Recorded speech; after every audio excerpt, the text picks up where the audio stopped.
这是一期酱牛肉的超详细教程，酒店配方家庭改良版，不用炒糖色，也不用复杂的调料，在家一样可以做出酱香浓郁的酱牛肉。全部的用料和调料精准到克，所有的细节和步骤讲解清楚透明。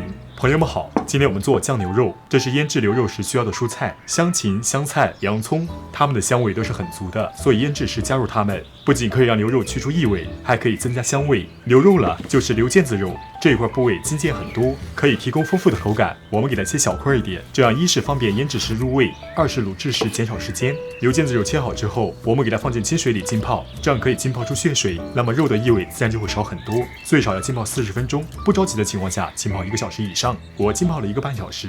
我们给牛腱子取出，放进容器里，加入我们腌制用的蔬菜，洋葱、香菜、香芹以及姜葱。这是我用的勺子，液体的话也烧在10克。如果你们没有克秤，可以用这个勺子作为参考。白糖50克，冬菇一品鲜酱油50克，没有的话就换成生抽。辣鲜露60克，老抽酱油35克，蚝油25克，味精10克。把蔬菜都给捏碎，把它们的汁液捏出来，这样我们的腌制才有效果。如果你不捏碎，它们的香味就无法彻底的出来，自然味道也进不到肉里。牛肉和蔬菜一起混合好了之后，我们需要给它放进冰箱冷藏过夜，最少也要腌制8小时，这样才能保证味道的进入。腌制完成过后，和烧制之前，牛肉一共有2种处理方法，一种是油炸，一种是焯水。焯水了更方便，油炸过后的颜色更好看。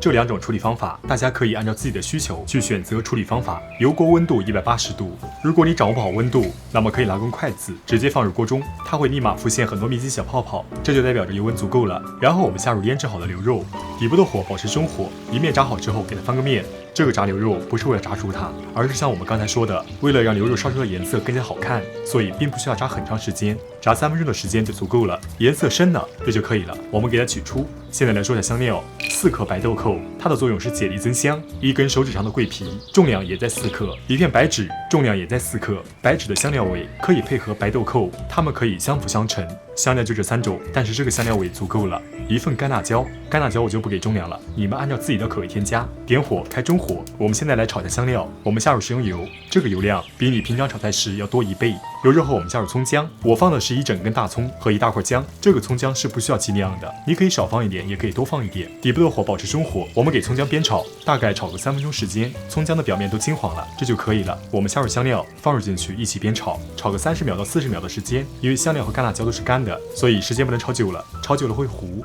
香料炒香后，我们放入热水，热水的量呢还是根据你肉量来，水量一般都是肉的2倍。然后我们加入调料，冬菇一品鲜酱油70克，蚝油40克，老抽酱油40克，冰糖50克，味精7克。调料就这些，没有特殊的调料。我们换个锅炖煮，用铁锅炖煮的话，炖煮时间久了会把你养的油层给消融掉。底部的火开小火，盖上盖子，炖煮2个小时。